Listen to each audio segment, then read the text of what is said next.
Welcome to Atlanta Tarot. This is the tarot forecast for Aquarius for the month of March, including late February 2026. So welcome. We are currently Aquarius in the zodiac sign of Pisces.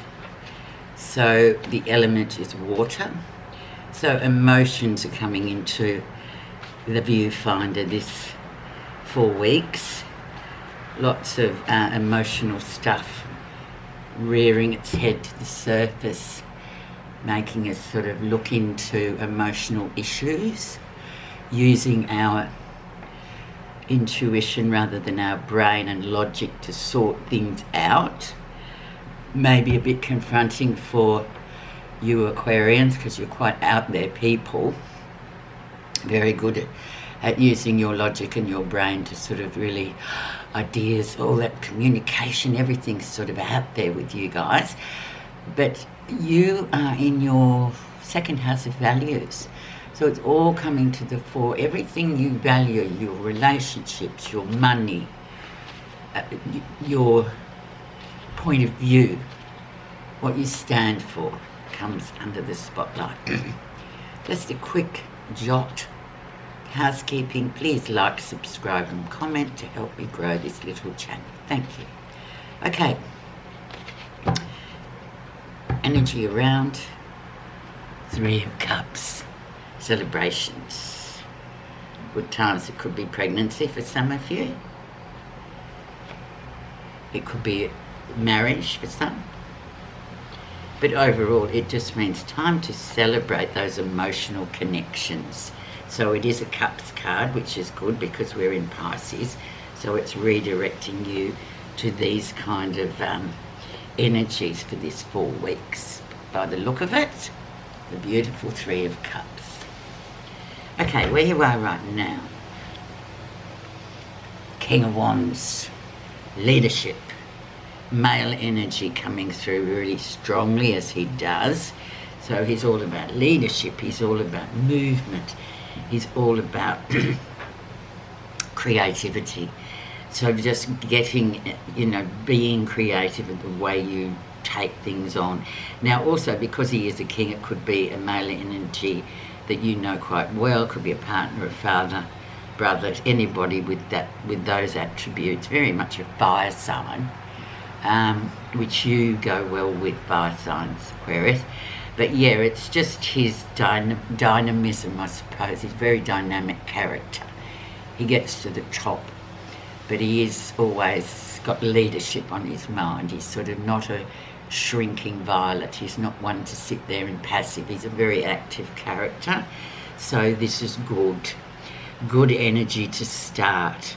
So let's see why he's there, and what he's going to do, and what his challenge or his influence is for your reading for this time. The Fool. Brand new cycle starting with, and you just take your birthday, so it makes sense that you get the Fool, starting a whole new cycle. The old one's gone. You've finished, that's done and dusted, it's neatly put away. Now we can start again. What's going to happen, and this Fool is influencing and challenging this energy of creativity, getting things done, being dynamic, being creative, becoming a leader. And it all sort of makes sense for Aquarian people actually, because they are there's so many famous Aquarians who are just mind-blowing the way they put themselves out there. Okay, let's see the background and what's been going on recently and still holds weight today. 5 of Pentacles, so yeah, very much a card of not transformation, but change that you're going through. 5s are always about change, changing from one state to another, but this Pentacles is all about that feeling of knowing that you need to change something about the way you do things. It could be finances, it could be your day-to-day routines that you need to sort of change or make it better and more positive for you. So in this with this card there, it sort of makes us feel a bit more insular. We don't particularly want to be socialising, going out, chatting, making light conversation, you know, having fun. It's more sort of insular, and it's about just, okay, what am I going to do for this year that's going to make a change for me for the better? So don't worry if you're feeling left out in the cold. It's almost like you've chosen to literally do that. It's just not a time. So that's been over you for a while, but now we've got a new cycle starting, so that's good. Let's look at recent influences. And we have, of course, the King of Pentacles, the mentor. He who says very little but has a good advice. Very strong energy as well, male energy. Once again, you know, his influence could be through your father, your brother, your partner, but he's very much a person who just gets on with things. He does do very well, but he's not a preacher, and he's not a sort of out the front type of person like the King of Wands. He's much more in the background. He's very family oriented and oriented towards, you know, providing and doing all those sort of really grounded sort of jobs.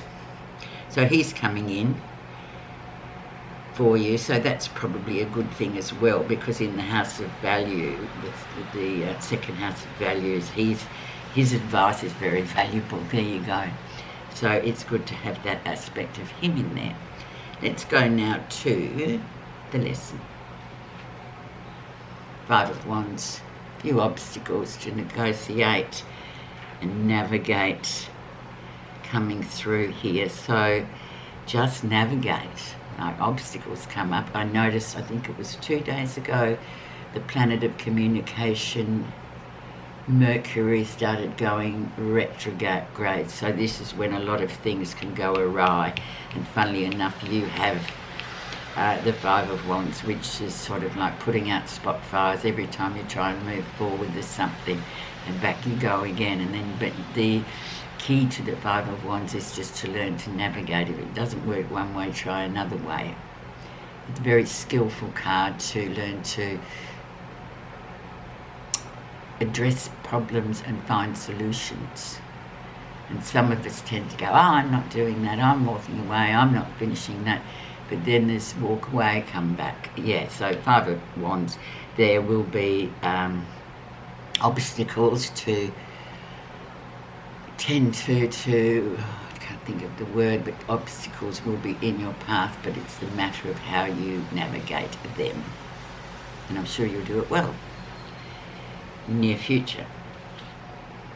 And we have the Judgment card. So karmic debt has been cleared. So whatever was going on, your karmic debt with people, friends, family, it's done. You don't owe another thing. It's a second chance. It's like get on with it. And it goes really well with the Fool. So new cycle, new beginnings, you know, karmic debt done. You don't have to worry about, oh my God, you know, I still feel bad about that. I feel like you have sorted all that out. It's done. Time has passed. There's no more to be dug up or to hang on to in terms of that. Done and dusted. Move on. Clean slate. What's happening that you're not realising? Oh, Seven of Swords. Bit of jealousy. And that's interesting. A bit of jealousy and deceit here, which is fine. But there comes the problem where this, and you're not realising it, so somebody has created a problem or is sort of agitating to you or gaslighting you or something like that. But this comes from a point of insecurity on their part, and it also talks about,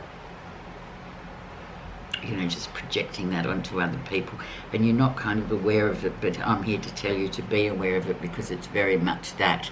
And that's you've let go and sort of karmically cleared your debt, but obviously this here hasn't, whoever that may be. We might throw an extra card on that later to clarify. let's see how others see you would be interesting. 8 of Swords, giving your personal power away. So there we have it. We've got 2, 7 and 8 sitting there. So someone's trying to take your power. They are. Yeah, don't give your personal power away. Just start saying no, because it kind of weakens you. What strengthens you is this 5 of Pentacles here, to say, well, okay, no, I'm just going to do my own thing and fix me and do what I have to do for me, and I'm not going to be dictated to by these energies here, which are like people trying to get me to do things that they want me to do, but for some obscure reason, and it probably does stem from jealousy and deceit. Okay. It's a bit of a tough one, but you've got big cards here to say, well, that's done. Like, move on. But learn to say no. Don't give your power away to people. It's just ridiculous. Positive feelings. The Wheel of Fortune, fantastic. There you are. Great card, great energy, big Jupiter, the planet of good luck. You're doing really well, and this is probably irking this sort of energies here. So keep doing well, and you feel positive. So you should. You've got 1, 2, 3 massive big cards that are saying, actually, you're really good, and these are the insecurity day-to-day sort of little, you know, like flies in your face, and just like out. So excellent. Jupiter is, and the Wheel of Fortune is actually people that create their own luck, people that create things and work hard to get what they want. It's not a given, and it's not just silver platter time. It's actually hard work. So there you go. Congratulations. The outcome. And then we go back to the Swords, 9 of Swords. Yeah, just fear for fear's sake, worrying about things that might never happen, conjuring up stuff in your Aquarian mind that really, you know, come on, they're not real. You need to learn to go and do something positive when this comes in, or you'll sleepless nights because you're worried about work. It's like work is work. You'll go there tomorrow, you'll be refreshed, but don't get hung up about stuff. Try and keep out of your head, especially in Pisces water time. You've got to sort of address the emotional issues that are coming up, not sort of get into your head and start plucking worries out of the sky. One worry goes away and you find another one, but that's what we all humans do that. So let's now, I'm just going to put on this 7 of Swords and see why exactly this is so, and why you're not really paying any attention to it, but you should be, just for the sake of learning how to overcome this kind of jealousy. Okay. The Grail Knight, romance, illusion, seeking the sacred. So it's number 6, so it's harmony and balance. It's got something to do with romance and seeking of that which is sacred. Such are the missions of the Grail Knight. He represents the coming together of all elements to form perfect life through a union of heaven and earth. He signifies a romantic union of lover with lover. A gentle warning: light cannot exist without dark. Don't be fooled by the illusion of perfection. Be willing to see the shadow and ask for honesty. Then you can never be disappointed. This is a fortunate omen. So perhaps it's time for you to fall in love with yourself. If you don't, you run the risk of attracting the same affirmations from the outside world. Love attracts love. Be love and you shall find love. It's really nice, but it's something to do with your relationships, things like that. And jealousy's around it. But you've got to find yourself and go, yeah, I'm doing really well. Look at me, I'm fine. Yeah, but there are people always on the sidelines ready to come in there and tear it down because they're insecure. Thanks so much for listening, Aquarius, and have a good month.